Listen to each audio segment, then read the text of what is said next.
Welcome to Health Oddity, the show that strips away the jargon and hype surrounding all things health and fitness to help you live a long, strong and energetic life. Lining up at the bar this week, here's Peter Lant, Paul Bassett and James St. Pierre.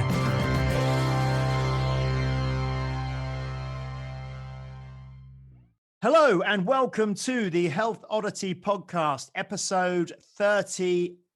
And we continue our 2021 run of exceptional world-class thinkers and guests today.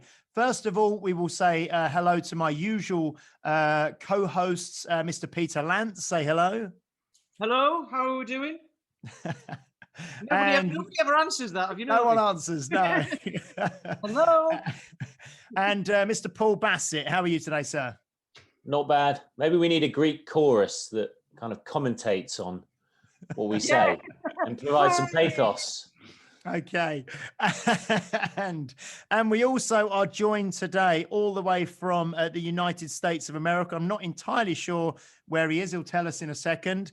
But the very, very special Mr. Perry Nickelston. Hello, Perry.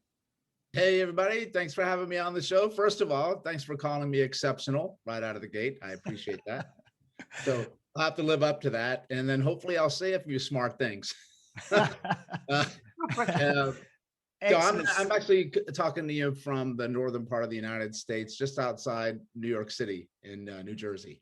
Ah, okay, fantastic. So over on the East Coast, one of my trainers in the gym is a huge fan of Bon Jovi. So they're from New Jersey, aren't they? I think. Oh yeah, yep. New Jersey boys. They're down. Yeah. He lives in Red Bank. Not that anybody cares, but he lives down in Red Bank, New Jersey. Ah, yeah. So that's my trainer, Mark. Who, whenever I'm not in the gym and I walk in the gym, he's always got Bon Jovi playing. So.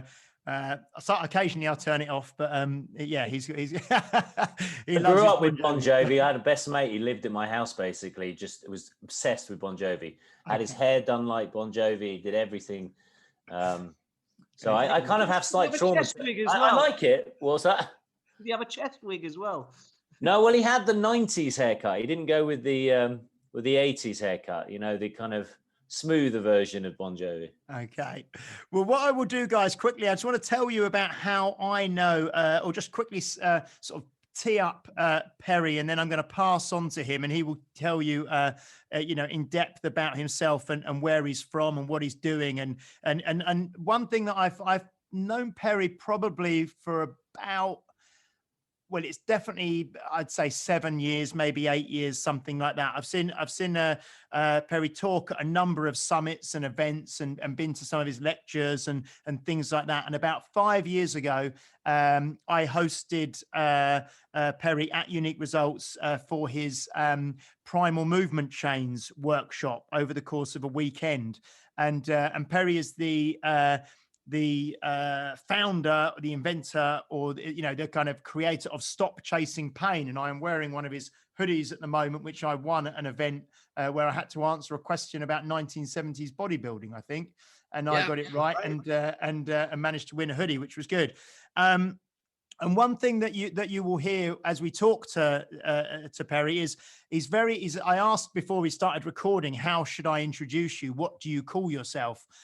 Because he's someone who has a very different take on health and fitness and healthy living and how to get the most out of life, but doesn't really fit neatly into any box or any kind of gap or any profession. He is multifaceted. He looks very differently at things, as you will hear. There's two things that I always use now, still from Perry. One of them is the emergent pattern, which we will probably touch on at some stage during the podcast. We use that with lots of our members at Unique Results. We've also used the fall matrix a lot, which is something else that I think Perry first showed me. And just to tee things up, one of the things he said recently on his Instagram, I read just the other day, was people think they need to feel better before moving more. when it's really the other way round. So I saw a quote from Perry, which ties in beautifully with everything that we do on this podcast. So without further ado, I'm going to hand you over to Dr. Perry Nickelston, and he will explain, or if you can just tell us, Perry, kind of who you are, where you're from, what you do, what you're doing now, and, you know, just all the good stuff. And then we'll get into a flowing conversation with you. Yeah, well, first of all, thank you very much. I can't believe it's actually been, 5 years now? It feels like yesterday. It was such a fun course at your place. I think I remember telling you, you have such wonderful energy there and the way things were set up. And you definitely nailed that 1970s bodybuilding question. I forgot what it was, but I think it was maybe like, how many times did Arnold win the Olympia? And I think you nailed it pretty fast. Something like that. But yeah, that's a really good question. So we were talking about it before we hit the record button of, how should I describe you? What should I say you do? And I have no idea, because people ask me that all the time, and I don't have a 7 to 10 second elevator speech. I don't have that, because it's like, you can't put me in a box, because I don't have one. I purposely don't live in a box. I do whatever's necessary to help another human being not suffer as much. So I'm not really big into how many initials are after your name, or where you went, or what your philosophy is, because that has to change based on the person that you're working with and whether it works or not. Because if you keep looking at something the same way, you'll always find it. You follow? So I'll be the first to drop something. When I tell people I'm a human being first, that's the lovely thing, that everybody listening to this podcast is first. And there's certain fundamental things that human beings share. We want to have joy. We want to have happiness. We want to have health, right? Connection, acceptance, love. And so much of that we don't have now. Right? Human beings are lost, and I'm trying to help them not be so lost with maybe small, fundamental, basic things that we know, but we forget or we no longer practice. So I guess you would say I try to help empower human beings to live their best life, whatever that is for them, as pain-free as possible. It doesn't mean that you're never going to have pain, because that's part of being a human being. And trust me, you don't want to live in a life where you don't have pain, because you can't learn without it. If you're always comfortable, you're never going to move from where you are, because why would you? I'm perfectly happy right here. So my fundamental definition, I think, that will help people understand what I'm going to try to say today is, how do I define pain? Because I'm in the world of helping people in chronic pain, physical pain, but you'll also see the emotional, because the two never separate from each other. If you're a human being, you have emotional component to pain. That's why you're not a rock.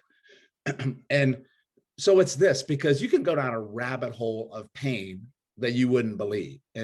And you'll see so many different definitions of it and what it means. But here's the thing, it changes for everybody. But here it is. Pain is a request for change. And I'm going to say that one more time. Pain is a request for change. So first of all, let's break out change. What does that mean? It means you need to do something different than you're doing now. And then people always ask me, what is that? And I'm like, yes is the answer. I don't know, because you're different, may be different than somebody else is different of what you need. I just need you to do something that you don't normally do, and then see if it works. And if it works, check the win box. If it doesn't work, you can still check the win box, because now you know what it's not. You follow? But at least you move from A. So if you want to go from point A to point B, you don't have to go straight to B. The point is to just not do A. You follow? Yeah. And then you'll probably find your B is not what you wanted in the first place.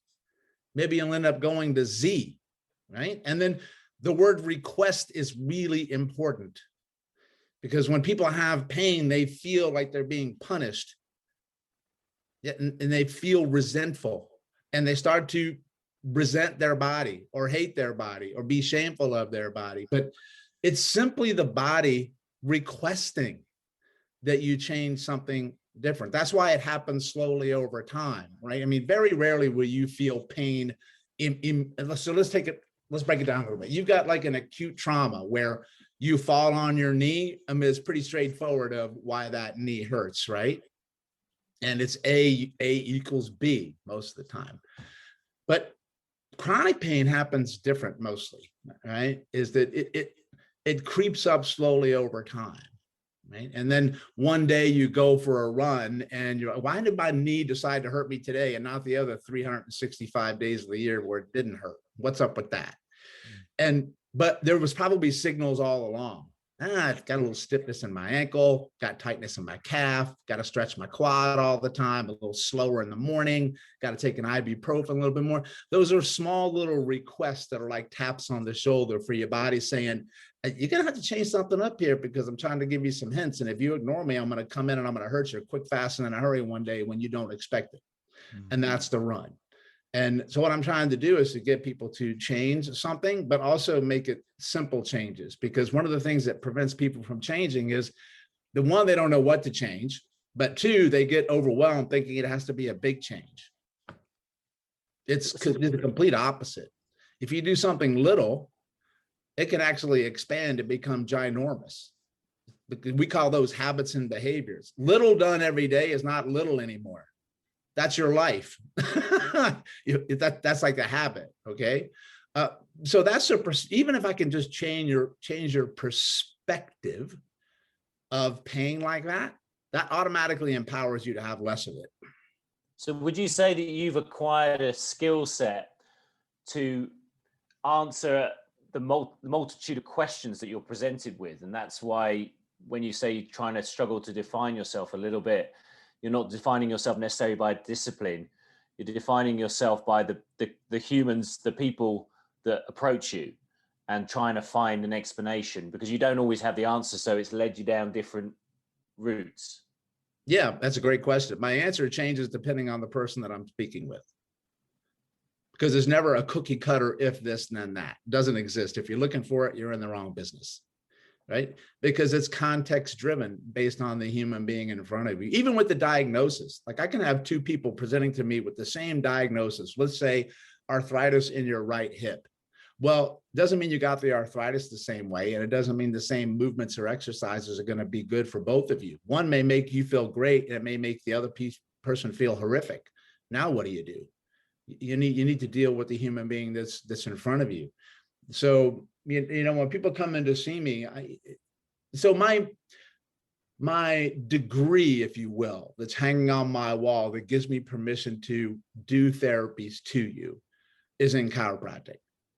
But I don't say that, what do you do? I'm a chiropractor. First of all, because you automatically go to what you think that is.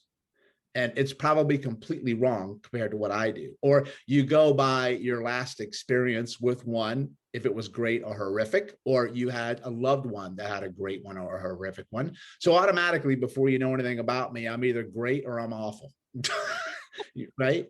So I don't do that because that's a label that's there. So I kind of tell people I'm a buffet of whatever I think you need to get well. And if I don't think I can help you, I'm going to send you to another buffet table, which means somebody else that might be able to help you. But my job, honestly, is to try to help empower you to help yourself, because you don't know what you don't know. That's why what you gentlemen do in your world is actually more important than what I do, because you're with people on the front lines and you are with them every day. Medical people are usually only with people when they're really, really bad off and they can't move anymore and they feel like they need help with it. So you guys can spot stuff early, but you help them learn what they need to for management of their life afterwards. And here's a really important thing I want to say is that there's no cure for pain. There's no cure for pain. Now, let me explain that, because a cure has an implication. That's a very powerful word, by the way, cure. It implies that you're never going to get it again. That's not possible. The only time you're never going to have pain again is when you're dead. That's not a good option. There's only management. So you manage it to where you have it or you don't. And if you get it, you try to manage it so it decreases or leaves you or alters enough that your quality of life is not so miserable. Because sometimes people don't get out of pain and we don't know why. right? But if you can improve your quality of life a little bit, and if I can take you from a 7 on a pain scale for you to a 5, to me, that's a check the win box. So would you say, Perry, I mean, I think that one of the issues as well with someone saying, I'm a physiotherapist or I'm a chiropractor or I'm an osteopath or whatever is, because when I, you know, and like you say, as soon as you say the word chiropractor, everyone will have some point of reference that they'll go to straight away. And I think one of my point of references is that it's someone that you go and see, you lay on a table, they do something to you, like they do a manual kind of correction or a therapy to you, and they send you away, and you come back and they do something to you and they send you away. Whereby from what I have seen of working with you and listening to you and seeing you talk and things, that's certainly not what you do. You know, I mean, I'm sure there's elements of that you bring into your personal therapy work you do with people, but I see you more as an educator of people and helping people to actually bring in movement and things, so they then actually have some ownership of their own and again, not curing, but their ownership of making their condition better or helping with their pain and helping improving their pain. Is that kind of accurate to say? Yeah, that's pretty good, actually. So the thing with chiropractic is they're not all the same, though. I mean, you got some people that will do that all they do is the chiropractic. I'm not saying there's anything wrong with that, because if you need something that's stuck to be unstuck, there's my scientific language for you. Then you do that. But I want to try to help it, prevent it from getting stuck again. And that's going to come from your habits and behaviors and what you do when you get off the table and you live your life again. Right. So, but you got some chiropractors that do that, but then they've learned over time, like I did, you're going to need to do a lot more than that, probably, to have the success you want. And if you're a chiropractor and you want to do that only, well, that's when you need to build your network. And I need to call somebody like you and say, I have a client that I just moved everything that needed to be moved. Now I need you to take over and help with this, and let's work together. Or they can see the physiotherapist at the same time. There's no reason why you can't see multiple people for something. It's not a competition, because the only person who's going to lose out in that is the patient or the client. And I share this dirty little secret with people. I say, listen, everything works for someone, which means that everything works, but it might not work for that particular individual at that particular time in their life, but it might work later on. Maybe they weren't ready to receive what you're offering yet. Okay. And here's the thing also. I love all these different professions because I truly believe that every single person who entered it, I mean, I'm not naive. I know some might not, but they get into it because they want to help another person. And they got into that probably because that helped them. Like I became a chiropractor because a chiropractor helped me walk again when I hurt my back squatting, and I wouldn't stop squatting. And what I found is that it works the other way, that it's sometimes more powerful when that profession or therapy helps someone that you care about. Then that can sometimes be more of a motivation to learning it, to help others. All right. But we've all got the same end destination, I think, which is doing what we can with our perspective and our mindset and our perception to help another human being, like I said before, not suffer as much. But you also have to get your ego off the table and realize that maybe it's not what you're doing is not what they need. Or here's where it's even deeper. Maybe it's me they're not jiving with. Maybe I got to send you to somebody else, because that's huge, man. Like if you don't have, it in your world, there's a connection that happens between living things, not just humans, but every living thing. And you have to be attuned to that, because that can actually be one of the biggest things that prevents progress, or is a barrier that you don't see. I mean, I'd like to think that, I have programs, and sometimes people just sign up for a short time, test the program. Yeah, sometimes they don't continue because of budget, but probably sometimes they just don't chime and gel with my approach. We don't have that connection, as you say, and it's something that we tend to ignore as personal trainers a bit, because we don't want to. It's a bit of hard truth saying actually maybe they didn't actually like what I did, and that's kind of putting your ego to one side, and it's a bit tough to go through that. Yeah, well, I think you said it right away from what your title is. You said the word personal. Yeah. And that's a connection, right? And it probably got nothing whatsoever to what did I do wrong. It's not that you did anything wrong. Sometimes people connect or they don't connect. You know that. You go out in public and you can speak to somebody you never met before, and you immediately have like an attraction. It doesn't have to be a physical attraction, but an attraction where this person resonates somehow, some way. I don't know why. But then you also get around somebody and you know something in your gut is off. Or you just don't connect, or you don't like that person. Doesn't mean they're a bad person. This is something that you need to be aware of. Awareness is a big thing, but it also has a lot to do, guys, with so many different variables. It's matching the personality of the person that you're with, and learning about how they talk, how they behave, the words that they choose, their energy level and your energy level. So we tend to think that, hey, if we're all gung-ho and rah-rah and I'm going to get you there. If you got somebody who's really low on a scale of emotion and you're up here, you're automatically not going to match. You have to lower down a little. I'm not saying you got to go to their level, but you go a little bit of a notch above as opposed to here, because that can be off-putting to someone. That can be actually threatening to someone, because they're motivated, but I'm going to be honest with you, they're motivated, but they're also scared at the same time. And like Dan John, who we talked about before, he says he sees it all the time, is that, they come to you and they say, you see this person right here? That's not me. Like, you look in the mirror and you see somebody that's not you. There's a disconnect there. So in my world, or in any world like personal trainers, I have to tell people, it's never been about you. It's about them. And if what's best for them is not you, that's what they need. But here's the thing I'm going to tell you. That person's never going to forget you either, because of that fact. Like in my world, people are I'm going to keep doing whatever I'm going to do because I don't want to lose my client. First of all, that's the complete opposite mindset that you need to be in, because it's coming from a place of lack, not abundance. And if I send that person to someone else, first of all, they're usually astounded by it. And then they say, thank you very much. And guess who they tell everybody about? Go see Dr. Perry, because if he can help you, he'll tell you he will. If he can't, he'll tell you that too, and he'll send you to who he thinks you can.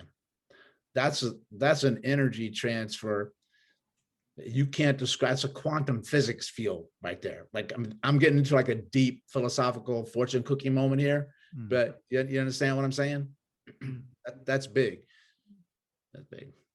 So what makes you pursue something then? So say someone comes in and you can't help for whatever reason, what would then make you think, hang on, I want to be able to help that person, or the next person who comes in who has got something similar? And we know it's always going to be different, but like, there can be a certain modality of treatment or whatever that you don't know about yet. So you can go, I'm going to go away and learn that. What drives you to go away and learn something new?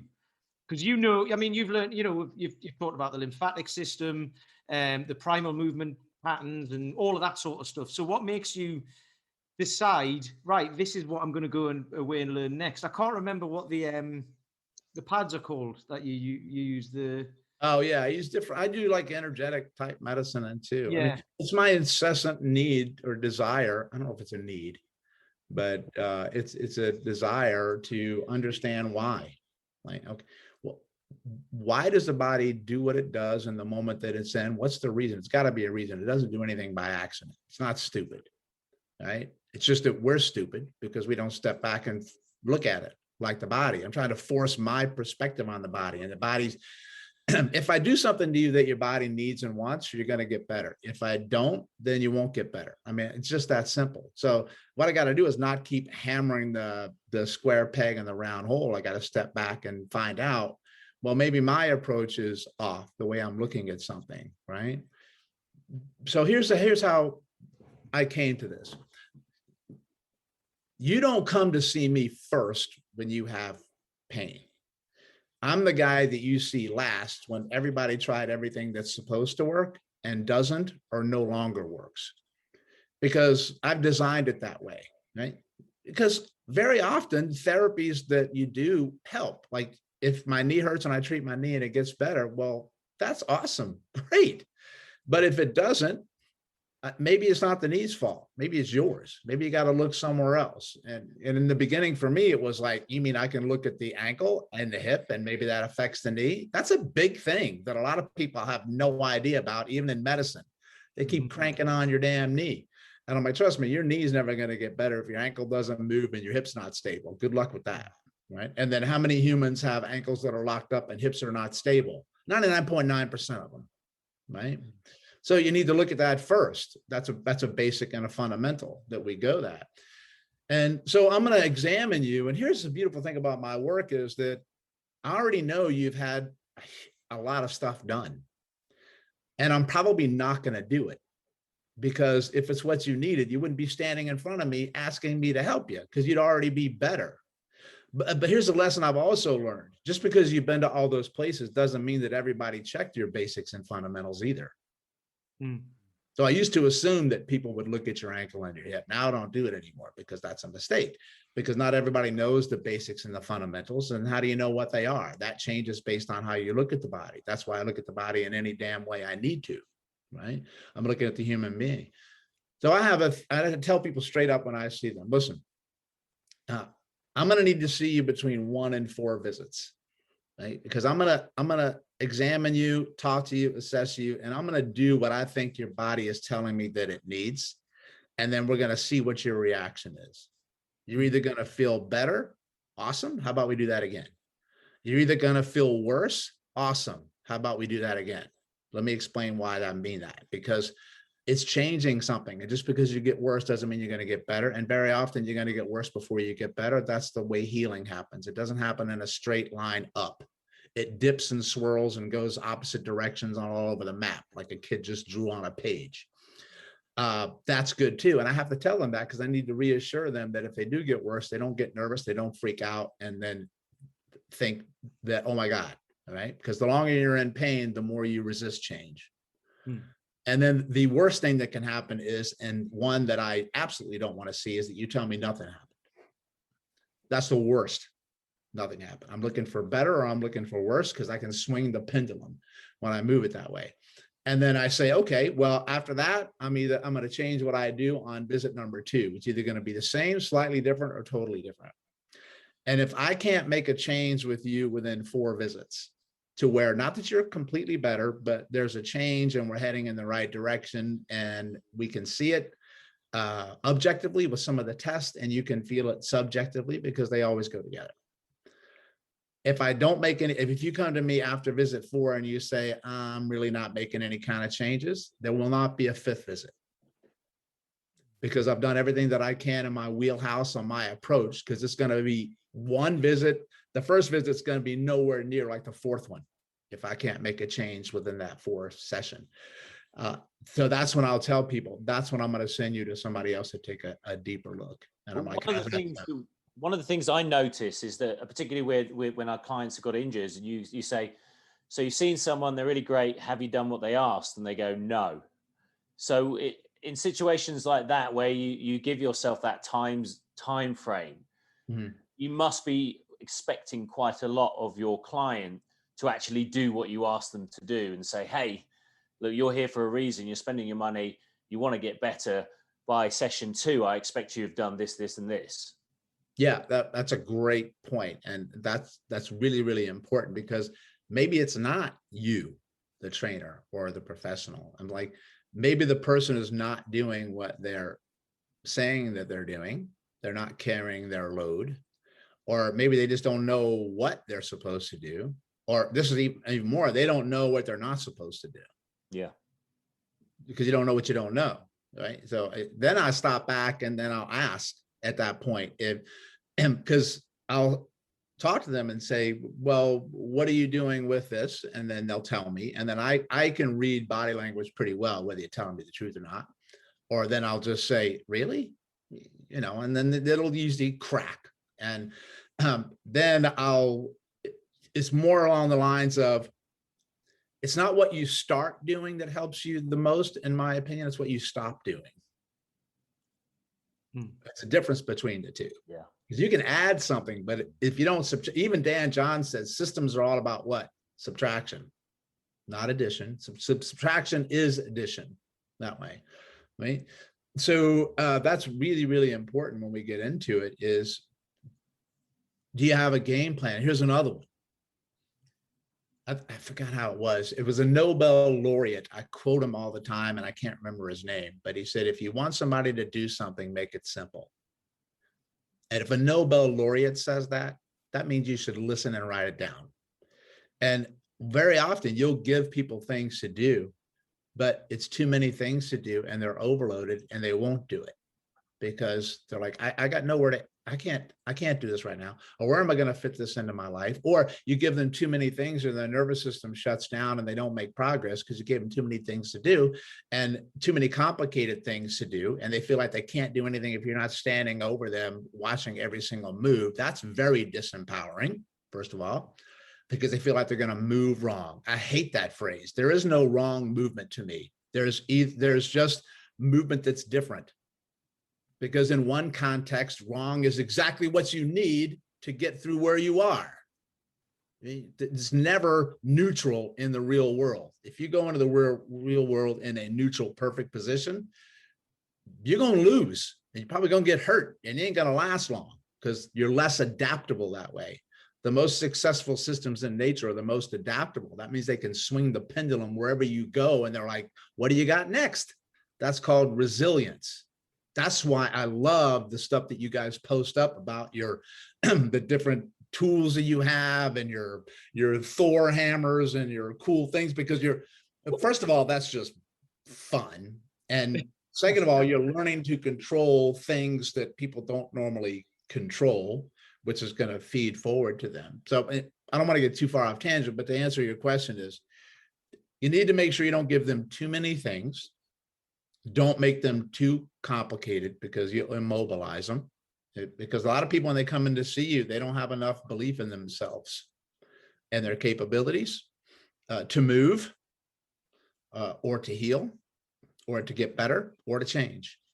And the other one is be there to, you're a coach. Look up what the word coach means, right? It doesn't mean tell. Yeah. Right. It's one of the challenges when you're a new trainer. You're like, well, why aren't you just doing it? Just do it. Yeah. You do it, it works. And it's not that simple, is it? Well, I do that because here's a pet peeve of mine, man, because I see it when people come in to see me, they're overloaded with too many things. And number two, they get too many cues where, you have to have your hip at 30 degrees and your elbow at 5 or the movement won't work. That's complete BS. Like, if the body was like that, you would have been dead yesterday. It needs exploration. It needs play. And part of that healing process for you is freedom and empowerment to move without judgment. Yeah. From yourself or someone else. It's called play for a reason. And to me, there's no wrong way to play. Now it's going to be different if I'm going to put 1,000 pounds on my back, but that's not your average person. The average person wants to go outside, pick up their kid, go play on the beach, take a hike, bend over and tie my shoe and not have my back go out and I'm flat out for 3 weeks. What I'm going to contend is there's no way in hell you're going to be able to do all those things by following a regimented back rehab program with these 7 moves and do it this way all the time and breathe only this way. I'm going to have you start there. This is important. I'm not saying you don't do those. I'm going to have you start there. And then I'm going to have you explore the extreme. So let me give you an example. One move that is very popular in rehabilitation is where you get down, if you can, on all fours, on your hands and your knees. Many people can't do that because they can't extend well in the wrist. So I'm going to give you a little bit of a bonus. You need to make sure that people have adequate wrist and finger mobility, Because if you're off on that, as soon as you grab a tool, you're already screwed right from the get-go in the brain and in your whole body. All right. So, and then you're on your knees, and then your ankles are dorsiflex. That means toes come up towards the nose. And that's a kind of a stable 6-point stabilization. So hands on the ground, knees on the ground, feet on the ground. And it's where you would crawl. I mean, you've all been there at one point. And then we get them into like a cat camel, which is where you'll sink your belly to the floor, and then you'll round your back like this way. And you just explore, and then you start moving your head. I'm sure Tim Anderson probably talked about cool stuff like that. And then we do what we call in my world, we call it a bird dog, but it's different things. That's where I would say, okay, I want you to point your left arm straight out in front of you, parallel to the floor, and then kick your opposite leg back, your right leg back, right? And then what we do is we look for, do they have this big, camel swag in their lower back? And they probably will, because most people have zero awareness of their pelvis and their low back. That's why it hurts.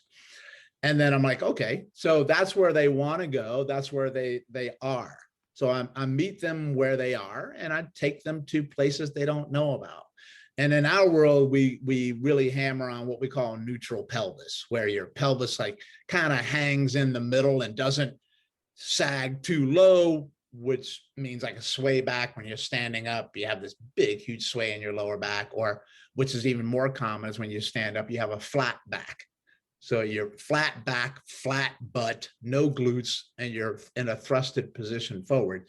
That way, so that's called a posterior pelvic tilt that way, and the other one's called an anterior pelvic tilt. So people have you do those, they're striving for neutral pelvis. And I'm like, okay, I'm going to have somebody do a bird dog. That's where they are. Then I'm going to have them do it at the extremes of the opposite of where they are, so they can feel the difference. Right. And I need them to be able to put their arm and their leg out, no matter where the hell their pelvis is. Because when you move in the world, this is really important. Most of your movement happens subconsciously, non-conscious. 90% of it, you're not even thinking about. Only 10% is voluntary. Think about that. So, because if you had to think about every movement you do, your head would explode because it can't handle it. It's like an overload circuit that you put through something. So you want to use the 10% to start to have, that's the awareness part. And then you start to do that. But when you get out into the real world, very rarely you're going to stop and say, you know what, before I bend down and pick up this box that I got from Amazon, I need to be in a neutral pelvis. That ain't happening. So I need you to be able to pick up that box. First of all, I want you to, anytime you come across a box, I want you to, first of all, like lightly tap and kick the box with your foot, so you know what the weight is. Because a lot of times, this is a big one, people see a small box, they think it's light, and they bend up to pick it up and they're not ready for it. They didn't anticipate it. Then the back goes out. So you need to anticipate your load. So just tap the box at that standpoint, right? So my point is this, is that it's not that it's like there's no chaos, there's chaos to my system. Well, it kind of is, because I got news for you. That's what life is. Life is chaos. So I'm going to try to structure it in a safe environment for you, but also you watch people relax and they're less stiff.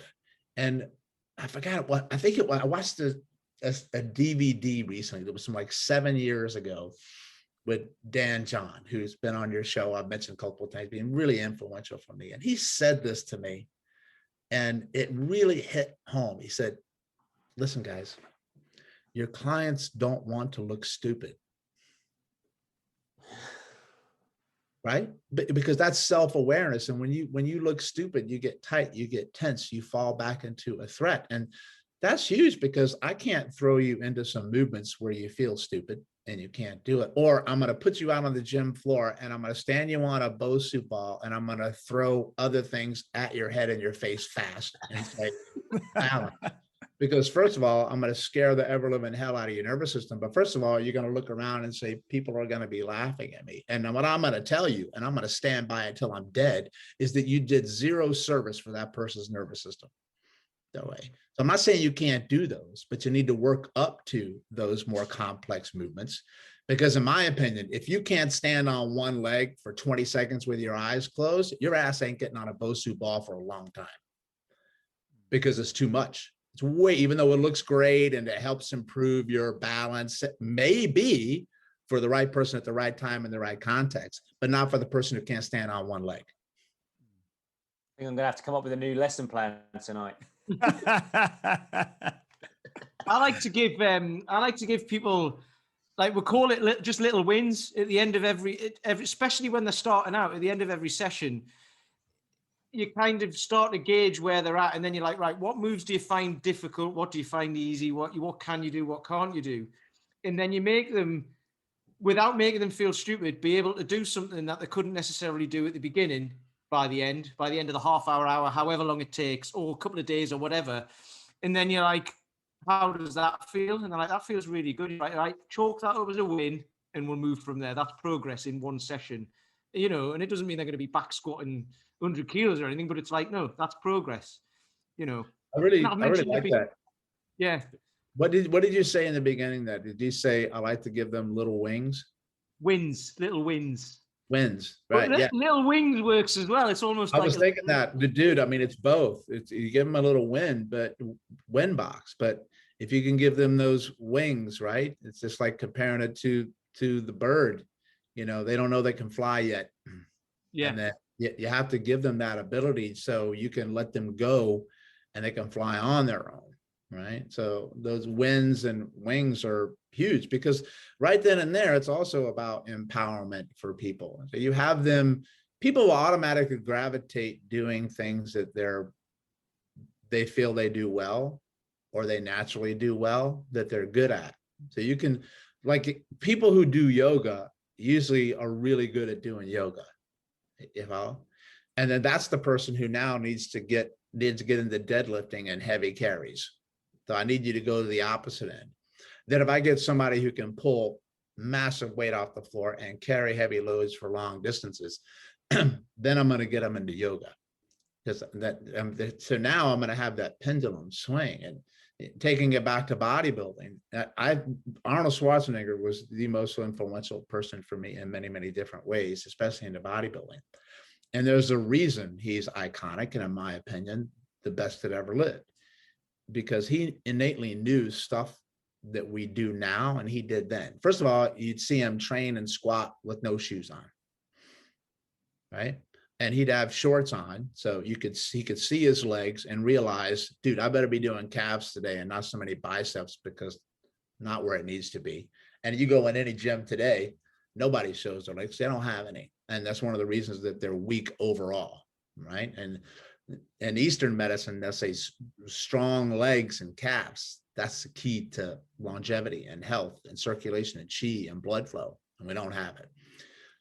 And he also took ballet. The classic, you've seen the picture, probably he's in front of the mirror with the ballet teacher, because he knew that was going to help him with his posing. That was going to help him with, because he also knew that the posing and the presentation was also part of your win. Right? And that also helped him get more fluid with his training. And it all ties back to what I just said when we first began. I needed to do things different. And I've tried to study the brain and pain and neuroscience, because we now know that pain is in the brain. It's all perception, which means that your pain may not be my pain. So you can't objectively quantify pain. It's not possible.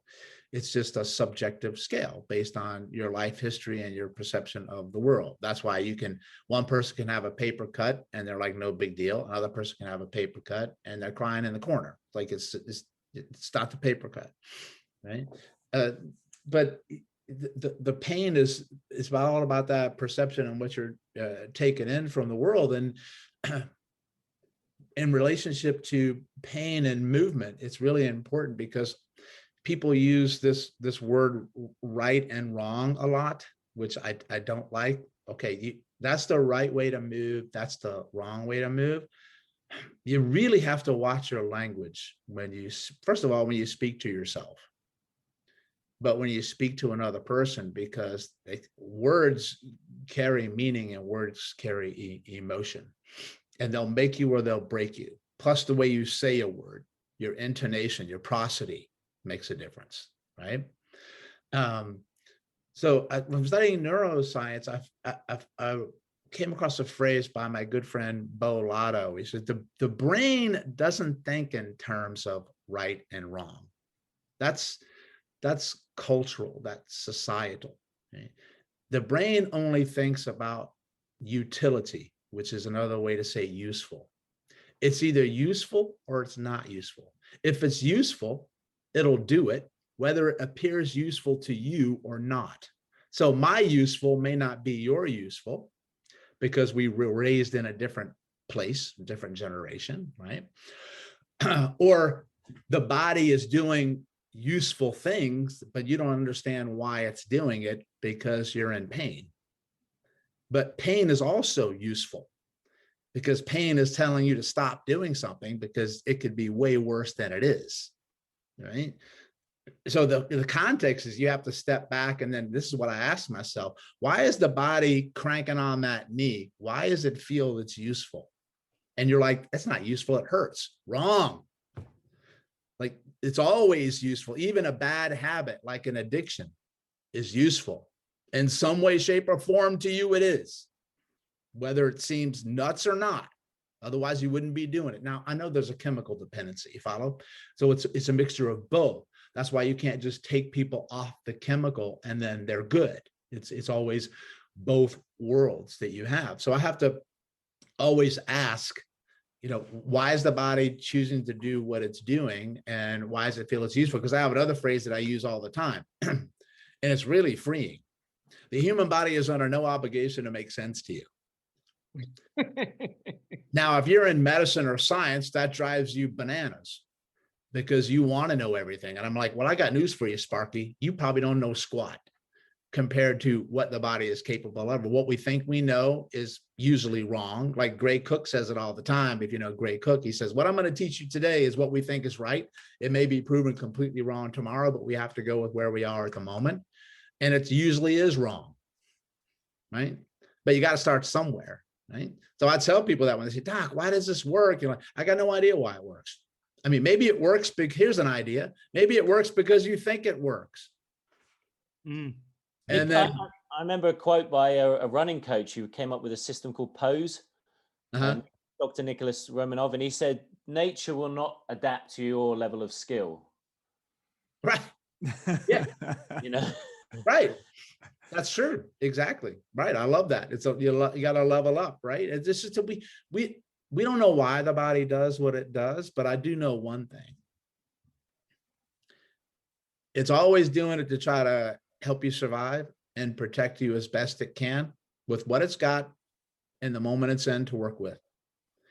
And it never stops fighting for you, even though it feels that way when you're really suffering, right? Listen, suffering is part of life, but suffering is how you learn. And death is part of life. Everybody dies. You can't put that one. You can put it off, but you can't stop it, right?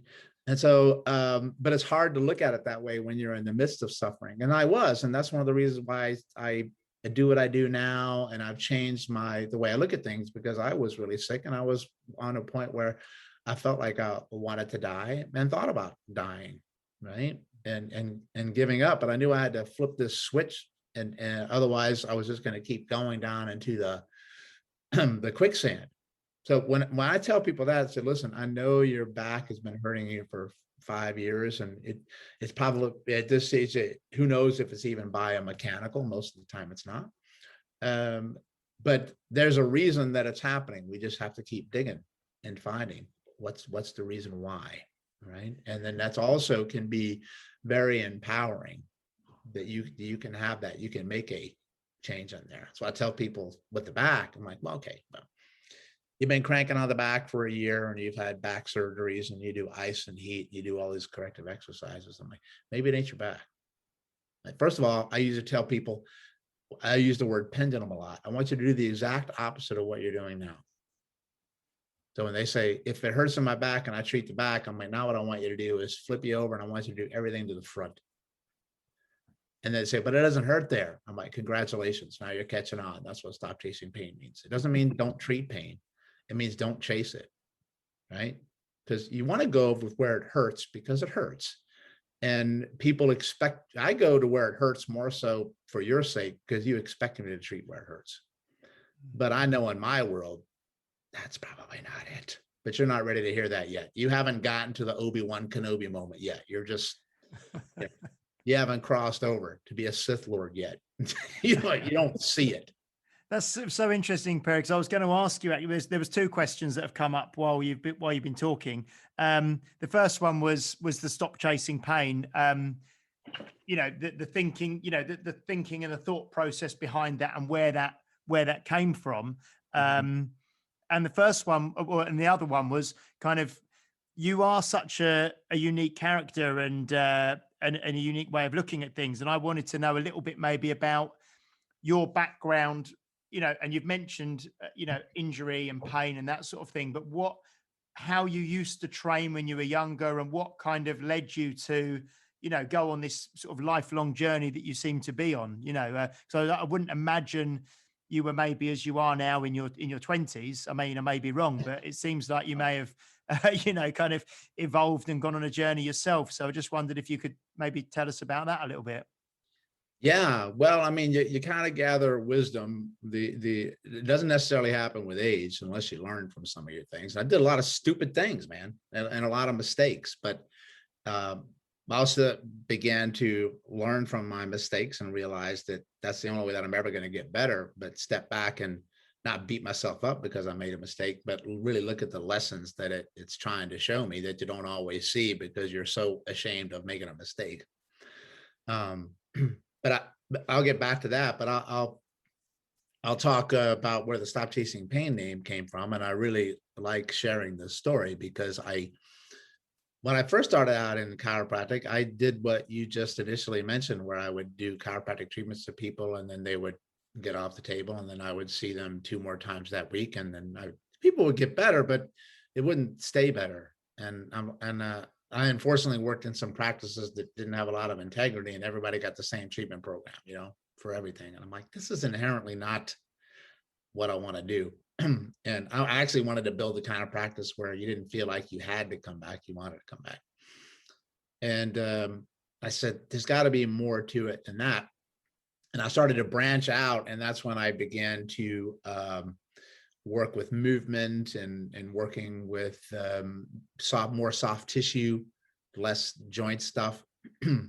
And I remember I was looking on Amazon once, trying to look at some training books, because my background is in training. I've been into bodybuilding since I was 14 years old. Like I was always about the shape in the body, and I did bodybuilding competitions and lifting, and it was my life. It was great, but it was also not so great because it had a way that world can be very dark, where it's all about aesthetics, and your self-worth is how you look in a mirror and whether you win a trophy. And I'm being compared to everybody else. And I realized I didn't have genetics for what I needed to do. And so I said, okay, well, I'll just work around genetics. I'll just take anabolic steroids, problem solved. Wrong. So it's not going to change your genetics. And it messed me up in a lot of different ways, mentally and physically. But it was also part of the journey that led me to really understanding what I do now and working with trainers in the fitness world and movement because of what I do. And I initially got hurt doing bodybuilding and squatting. And I did what most people do when they're 19 and 20. You get hurt and you just keep going. Yeah. No pain, no gain. The pain is weakness leaving the body stuff. And there's a time and a place for that stuff, right? I mean, if you're on the battlefield, that's who I want carrying my ass back, right? But it's also a place when it needs to go the other way. And I just kept pushing through and ignoring it. Then went to a chiropractor, and he got me to stand again. And I'm like, well, that's kind of cool. I think maybe I'll do that. And that's what I decided to do. But I started to branch out, looking outside of where the pain was. And I came across a book on Amazon by Gray Cook, Athletic Body and Balance, his very first fundamental book on what he teaches, called I know there's not a lot of people maybe in the fitness world that it's called the functional movement screen. It's just movements that I can see you perform that will give me an idea about maybe your possibility of injury or how comfortable you feel moving your own body in space and time. It happens to be one of my favorites to do. And I got it. And I came across this phrase. He said, we treat non-painful dysfunction. I'm like, what the heck is that? And basically it means it doesn't hurt, but it doesn't function well, which means it doesn't move well. So it maybe is locked or it's not stable, right? And it's usually not where the pain is. That was the big takeaway from me. And then once I started treating like that with my therapies, I was like, wow, this is like making a huge difference for me, right? Even the stuff on the table. So say, for instance, your knee hurt. In the past, I would just laser your knee, which is a form of light therapy to help pain. You get better, but now I started to laser the knee and the hip. You follow? So then I would do above and below, and then the knee would feel better. And I actually reached out to Gray, left a message for him on an email, and then he called me like 2 days later and introduced himself to me, and I was like a huge moment. And I went to one of his courses, and what showed up on a slide in 3 red words: stop chasing pain, just in a basic font and a white screen. And it was one of those, like, you know, I came to the top of the mountain and I found my wisdom moment, like, aha, the gates opened up. And I'm like, that's it. It's just a moment that, you know. And I always joke around with him because I immediately stopped listening to what he was saying. And I went on the internet and I said, is that domain name available? And it was. So I snagged it while he was talking. .com, .net, .org. And then afterwards, you know, it's like, you do what you got to do and ask for forgiveness later. That's kind of what it was. And I said, can I use the name? He said, absolutely. And then I ran with it from that point. And then that's what kind of became what's on your shirt there. And that was my journey into getting into that. And then when I started to wear that shirt, people said, that's a great name, man. Like it just resonates. So it doesn't mean stop treating it. It just means don't chase it. Chasing it means it moves here, you treat here. It moves there, you treat here. The pain only tells you that there is a problem. It doesn't tell you what it is or where it is. That's why we get lost, right? Mm-hmm. So we need to move beyond that. Pain is a request for change. But then that also brought me back to my world of bodybuilding and fitness, because my offices for the last 20 years have been inside fitness centers. I love that world. I love the energy. I love that people are going in and they're trying to do something different with their life. And plus, it's a great business model because people get hurt there all the time. It just sort of worked out that way, right? And but my rehab equipment is there too. I don't have to invest in rehab equipment. It's take them out on the gym floor. People see me doing stuff on the gym floor, and then they say, "Hey, what's that? Who are you? Can I come see you?" Sort of thing. And then I walk the talk. I train and move and do stuff every single day. So what's changed? I'm 54 years old, and I move and feel better now than I did when I was 24. Because when I was 24, I was just more into, now you got to remember that the fitness industry has changed a lot since I was in there. I mean, functional training, nobody even heard of that word until Paul Chek came around. I was just like, okay, bodybuilding was fitness. And in some ways it still is, honestly, because it's all about how you look on the outside, which has no correlation to how you move or feel on the inside. And so I went with that world, and I got hurt a lot, man. I was very stiff. I was very linear too. It was a lot of seated stuff. It was always push, pull. I can't remember if I rotated at all to do anything. What the hell is that going to do for my double bicep pose on stage, right? Now I know different with the slings. But through that education process of seeing people in pain, but also through my own of like, I am not feeling well. And I don't think I'm moving well. And I went to a Gymnastica Natural course. You know what that is? That's from Brazilian Jiu-Jitsu with one of my instructors is one of the she's certified in the system, so she delivers it. Yeah. And then so many different systems spawned from it, right? But I went into that course and I'm like, oh my God, how am I still alive? I can't move at all. They had me do like a frog move going across the floor. I'm like, dude, I don't have any motion in my hips. This is disgraceful.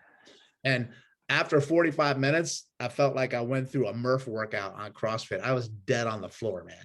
But I felt so good. And from that moment on, it changed everything. And that's what got me into more body weight movement, learning to control my own body mass and strength. Because I'm like, if you can't control your own body mass on the ground and off the floor, One, you're going to get hurt when you stand up and you move on 2 feet. But two, I'm going to say that I don't think you reach your full potential of the strength that you do when you're on 2 feet. They complement each other. And my endurance went up, my resilience went up, my mental capacity went up, and I got stronger with everything else. And I had fun and I loved it. And I've been doing it ever since. And then I got into the stuff with my friend Mike Fitch, who does Animal Flow. And I do Budokan martial arts, like with Cameron Shane and all of those things. And I just say, you know what, that's when I want to get on the ground. And then you get into a flow state. And where should I move next? Yes, that's the answer. Just be in the moment, be here and now, feel like where you want to go, move around. And then when I started to try to teach those fundamental positions for rehabilitation, I realized that highly trained fitness people couldn't do them. And if they can't do them, then it's most likely that average human being, I hate the word average, but other human beings can't do it.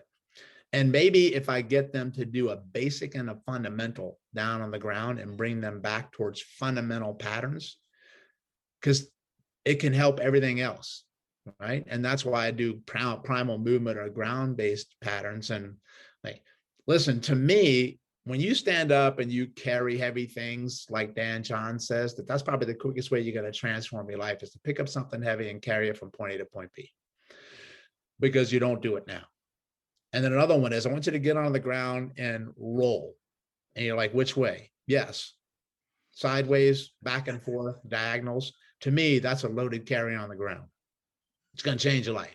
It's going to completely change your life. And one, because you don't do it now. But two, you originally started out there developing your nervous system and your stability, and your nervous system never forgets anything. And when you go back and you do it again, you light up pathways in your brain you forgot you had.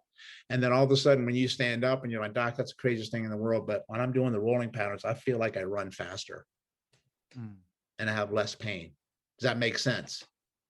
Of course it does, when you understand how everything is interconnected, right? And then if you can roll around on the ground and just play like that, I'm going to contend it's way more powerful than doing a plank. I have a novel idea. How about you roll and then do a plank, and then get off the plank and then roll again and do another plank? You're going to be a hashtag beast mode badass monster. That's what you're going to be. Right? That makes sense? Yeah, that makes perfect sense. James has already mentioned it. The Get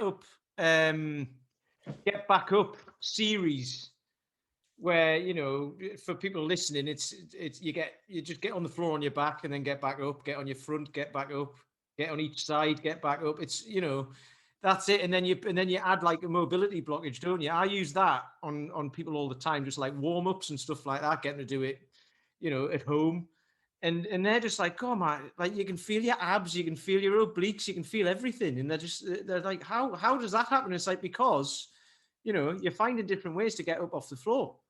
And it's, I'll tell you what, it takes enormous strength to arise from the floor with your own body. And listen, most people don't go down to the floor on purpose.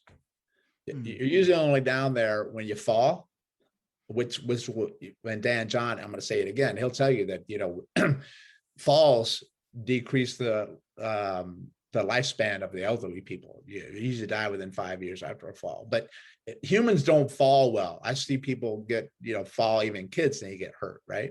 So it's no joke when you fall. But it takes huge strength to get off the floor, but people just don't do it. And I will say that I'm going to give props to a couple of people for this one. So I first saw that series from Gray Cook and Dan John teaching at a Perform Better Summit once. And I said, that's the most brilliant thing I've ever seen. And then I saw it again with a mentor of mine who's an osteopath and acupuncturist in New Zealand named Dr. Philip Beach, who's very influential for me. And he teaches lots of, he calls them erector sizes, like erecting from the ground, erector sizes. And I just put a different name on it. I call it the Fall Matrix, because I love the Matrix movie and it's about falling. And it's just a simple premise, man. It's actually based on a Brazilian study that they did in Brazil once, where they looked at, can somebody go down to the ground and back up again without using their hands, knees, elbows, or anything? Can you just go butt, but in our world, we call it ass to grass. Can you get your butt on the ground? I think I did it in the Primal Movement course when we did. Can you go down to the ground and back up again without holding on to anything or touching anything? to get up. And if you're unable to do that, or the more things you have to hold to get up, it's a barometer for the likelihood that you'll actually die sooner because you can't move well or you can't control yourself well. So that's actually one of the fundamental assessments that I do for people, depending on their level of pain, because here's what I'm going to contend. If you have pain that's chronic, I already know you can't get off the ground. I'm going to say that's why you got pain. Pardon me. And so I'll have somebody go down to the ground and I'll see if they can do that. And most people can't do it, right? Because there's no wrong way to do that either. There's just different ways to do that. But Philip Beach said in his work that he said, if you can go down to the ground and back up again many, many different ways, 50 times a day, you'll virtually eliminate the likelihood that you'll have low back pain. And I believe it because I do it. Listen, for somebody who doesn't do that, they do 5 and they're wiped out. If you do, you don't have to do 50 at one shot. I mean, you can if you're a gladiator, but otherwise you can do, 5 or 10. And let's put it into context. I have an idea. How about you roll on the ground a little bit, then do a plank, and then get off the ground and go back down and do it again. So now you're mixing all those together, right? And I got news for you. You're going to feel a difference, right? To me, true strength, that's actually the true strength, is being able to control your own body mass in any environment that you get in. And we don't do that anymore. We always look for something outside to hold and control, to push and pull, and you should. But the up and down to the ground again is so restorative. It's very primal. And you mentioned, James, before about the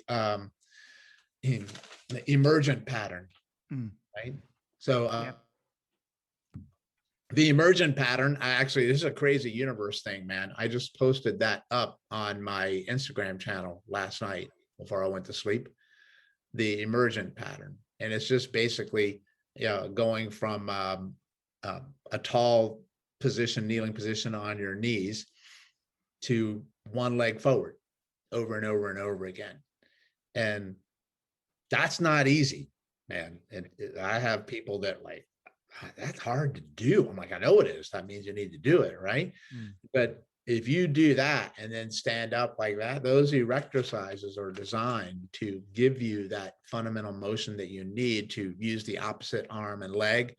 But it really builds up a lot of stabilization, which is control, and your hips and your pelvis to come forward. Now, not everybody can do it because some people can't put the pressure on the knees. They might have to put a pad up underneath. Some people can't get the requisite flexion in the knee, which means your hamstring, the back of your leg, comes close to your calf, or you've had replacements in your hip or your knee. So you might not be able to, but it's something that you maybe should try and see what happens for you. I guarantee you that if you do 25 of those things,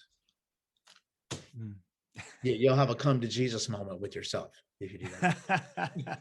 One of the things that I was thinking about while you're talking, hopefully this question will kind of manifest itself while I'm saying it, is, I remember listening to an interview with another coach. His name's Christopher Summers, who runs the Gymnastic Bodies, and it's what I can probably imagine policemen experience. Now, policemen, they work with criminals all the time, and so it takes a certain mind to not see the world as criminals.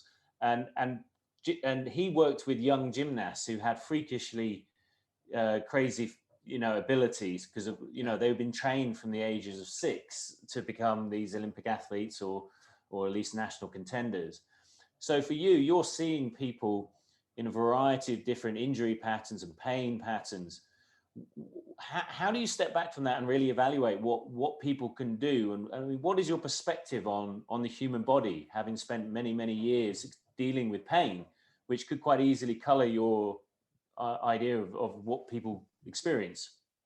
Yeah, it's a great question. So yeah, people tend to gravitate towards things that, like I said before, they're good at or you're talented at, right? And something get groomed for it from an early age. Like ever since I was 5 years old, I was in a pool, and Michael Phelps wasn't going to be a baseball player. You follow? The guy's a damn fish. So some things that you're just designed for and that you can run with, that you got genetics and you got talent and you're naturally good at it. And sometimes in that world, you'll find people actually that they just rely on talent and they don't do their other skill set. And I'm like, dude, you realize how much better you could be beyond just your talent? Not to mention that you'll probably be able to do what you love longer because you can increase your durability based on your training.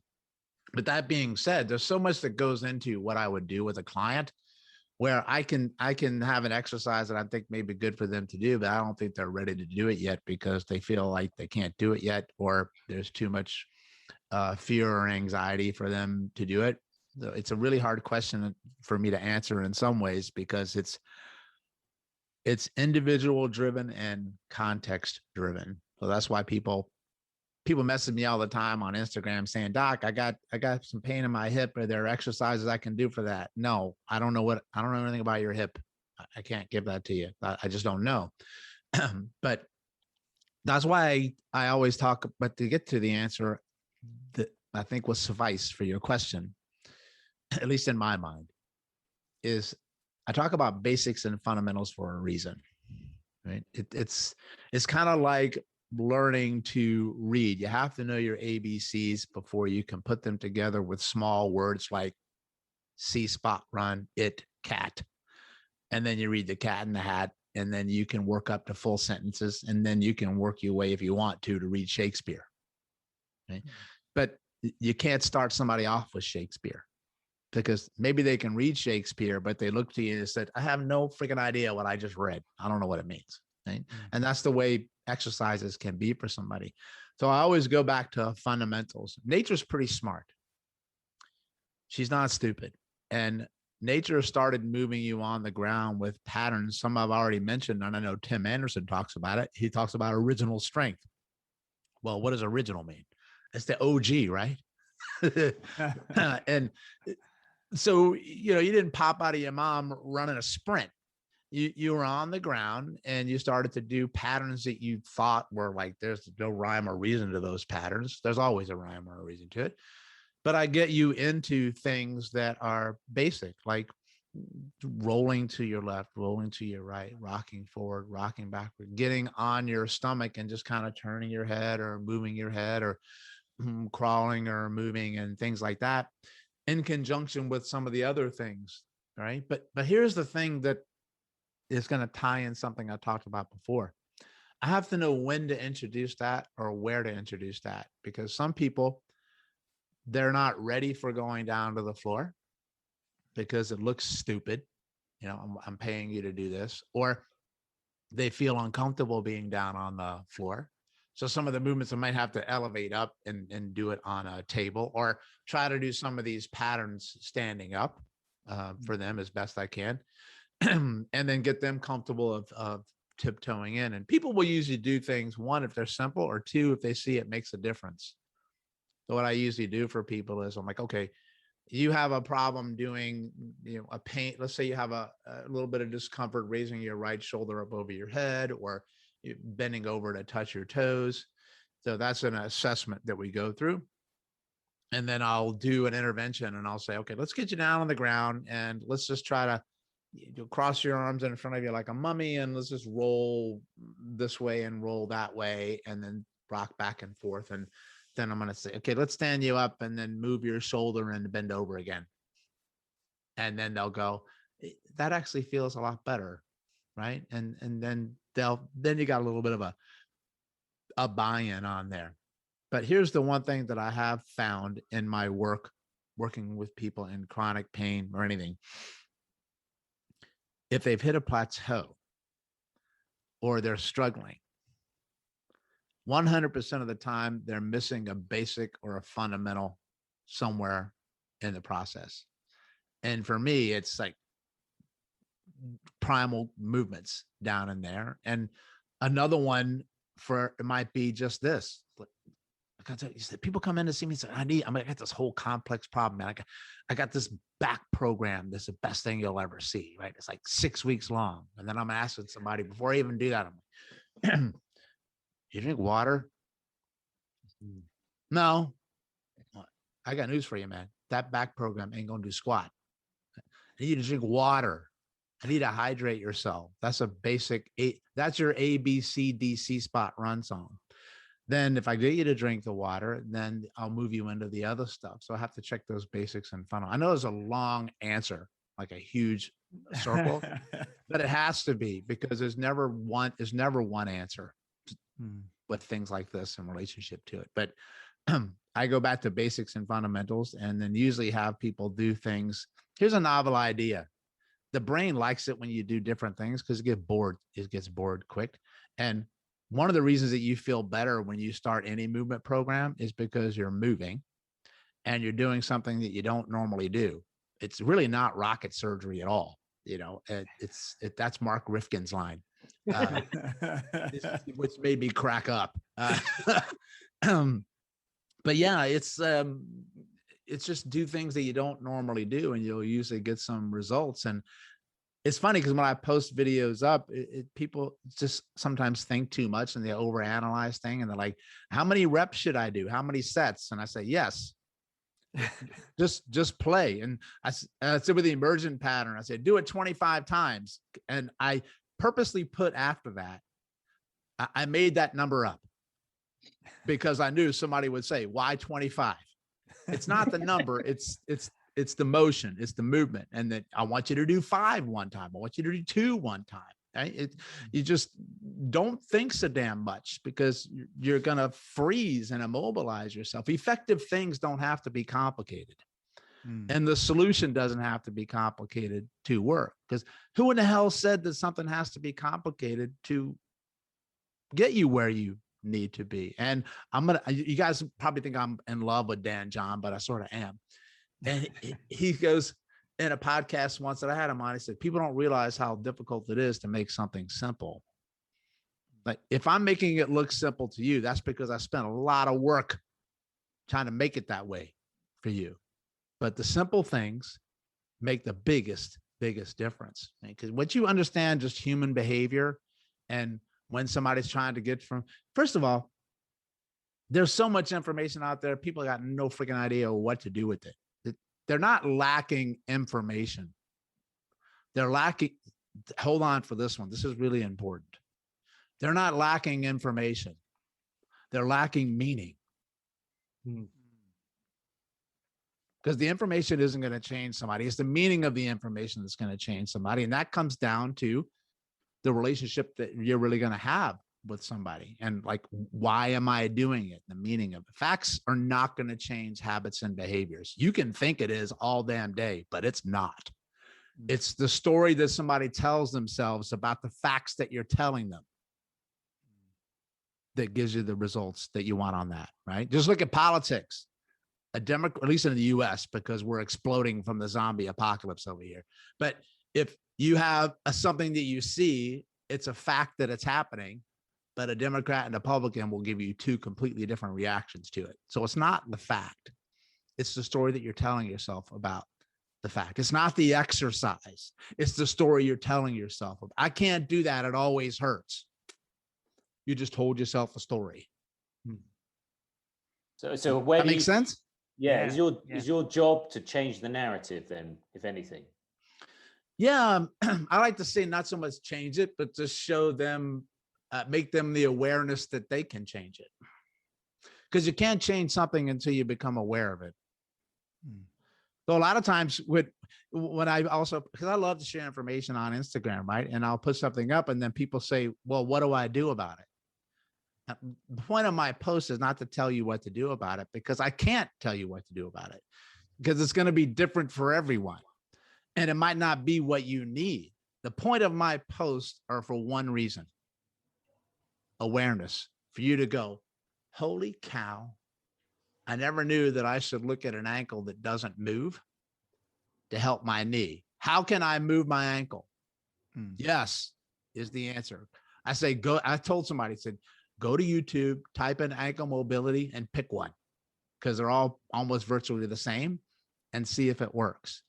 I'm more of an awareness guy to help you see things that you don't see, or maybe see it in a different way, and that you can go from there, because your techniques and your methods are endless, right? You can choose 1,000 of them. It's the principle. It's the concept that I want you to get, because once you understand the concept, then you insert method A, technique B, or whatever. So when I teach lymphatic work, for instance, I teach a lot about the lymphatic system for health, recovery, regeneration, performance, not dying, that kind of stuff. And then people say, what's the best tool, or how many times should I do it? I'm like, lots of different ways. I just need you to know that it's a system you should be looking at, and then play with it from there. There's no just one way to do anything. That's a pet peeve of mine with exercises or movements or routines or anything. It's my friend Joanne Elphinston, who's a physical therapist, calls it the 3 V's, like in victory: variation, variability, and variety. You know what another word for that means? Different. Yeah. Yeah. Change. That's what it means. Change, difference, not the norm. The brain adapts very quickly to things, and it craves novelty.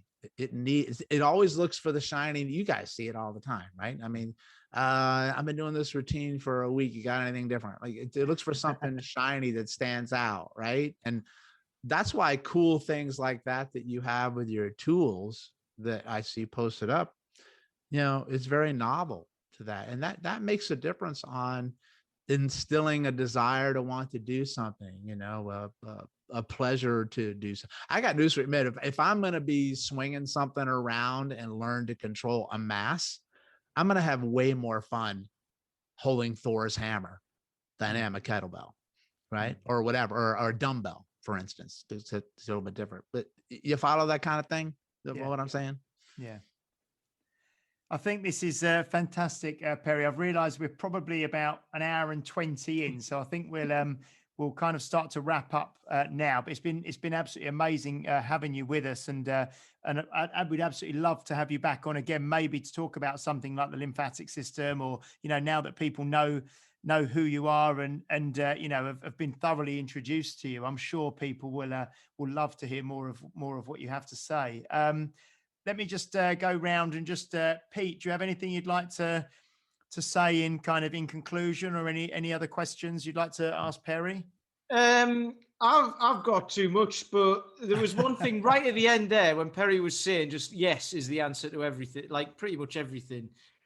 I've put posts out before because I've talked to guys and girls who have got no time, and it's like, if you haven't got much time, you can, try this, and I've the emergent pattern or the fall matrix or whatever. And people will go, I get the odd snarky comment, I've got 5 minutes a week. And it's like, well, do it then. You know what I mean? That's it. But your problem, like you were saying, your problem then isn't doing the thing. Your problem is you've only got 5 minutes a week, which isn't true. So you need to sort that out. But anyway, that's like loads of other takeaways from that. But that was just one thing right at the end. And it's just been great. Every time I listen to Perry talk, or I've been to one of your workshops, it's like I've come away with all the stuff that you've said before cemented into my brain again, but then with just some little pearls afterwards as well. And that's just one of the things you've said, like doing something is better than doing nothing. And it's, it doesn't matter what it is to begin with. And I love that. Well, thank you very much for that. Yes is a very powerful word. Yeah. And so is no. Paul, do you have anything? Do you have a final thought or any final things you'd like to say? I mean, really interesting. I mean, it's a good, it's a great podcast to have had. I know that it was Tim Anderson last week, so it does tie in really well with Tim, because Tim, anyone's who listened to that podcast that we did, Tim has a very similar viewpoint on how to get people back moving and that primal movement perspective. And obviously, as a trainer, he's taken it from that perspective. But we had Steve Maxwell on the week before, and Steve obviously has been in BJJ and got himself injured and seen so many injured people, and it's kind of it's changed the way he thinks about training. And he had some really interesting and somewhat controversial views on how people should train. But I think what I really like about what you've said is this idea of narratives, and it's played and storytelling, because I think that's been a big part of my own journey, particularly kind of negative thoughts around kind of what I can do, what I'm able to do, you know, and we all have this self-doubt. And I think is one of those big things that we offer, as particularly as trainers and healthcare professionals across the board, is to have that compassion, and is to have that understanding of the individual, so that we can be part of opening different avenues to change. Because we get quite fixated on the information that's out there, the modalities, the techniques, but there is this kind of this storytelling, this narrative that an individual comes with, which we've got to get to the bottom of. And that's really where the trust is built. And I think that's where the healing takes place, because otherwise you can just see people as a series of injuries, and it's never that simple. And so I think it's been a really interesting perspective for me. I feel a bit smug that some of the things I've been doing, you know, with my clients, but, you know, I'm not going to boast, but it's been really, really, really, really good. I'll leave everyone on this note. Sing like no one's listening, and squat like no one's watching. Anyway, I just had to get that one in. Nice, very nice. And it was lovely, I think, when we kind of brought it back round to where we started, which was that, you know, people think the quote that I quoted from you that I saw the other day, which was that people think they need to feel better before moving more, when it's the other way round. So I think that the way you brought that round was absolutely perfect. Thank you so much, Perry. If people want to find out more about you and want to follow you, and maybe want to, you know, delve into what you do more deeply, where's the best place for people to kind of connect with you online and that sort of thing? Yeah, well, thank you very much, gentlemen. It's really easy. If you just type in "stop chasing pain" in your search engine, a lot of me is going to show up, and hopefully all the good stuff shows up first. And you can find me on social media. I'm on all the major platforms. So stopchasingpain.com is the website. But I do spend most of my time, and some may say an unhealthy amount of time, on Instagram, because it's my favorite format of sharing and just learning and communicating with people. But if you go to stopchasingpain.com, you'll see links to, we got a couple of things to keep you busy there. Let me say that. Okay. Thank you so much. And you know, we'd love to have you back on in the future to delve more into to some of what you do, if you'd be happy for that at some stage. Oh, I would love it. I think that we reached what I call the flow state here, which means that time just kind of stands still, because I can't believe that it's actually 9:45 my time here. It went by in an instant. So I really had a great time, and very thoughtful and thought-provoking questions, which I really enjoyed quite a lot. And hopefully your listeners maybe got a few different perspectives on different things. That's why I use this phrase all the time, but you can check a win box there, I hope. Thank you so much. Thank you so much, Perry. So please, guys, if you've enjoyed what you've listened to today, please do like, please do share, please subscribe to the channel on whatever platform you're listening to. And also, if you're able to, on the platform you're on, please do leave us a review as well. Next week, we've got a special show with myself, Peter, and Paul, where we're actually going to be kind of reviewing and reflecting on some of our recent guests and the journey we've had so far in our coming up 40 episodes of Health Oddity. And we'll also have some exciting news to tell you about some things that we've got in the pipeline for you as well. And then we'll be back with more fantastic guests after that. So just want to say thank you very much, guys. We will see you next week, and hope to see you very, very soon. Take care. Bye-bye. You've been listening to Health Odyssey with Peter Lant, Paul Bassett, and James St. Pierre. To get your regular fix of hype-free health, you can subscribe and leave a review wherever you get your favorite podcasts. You can find out more on today's and other topics at healthodyssey.com, or find us on Facebook or Instagram by searching for Health Odyssey.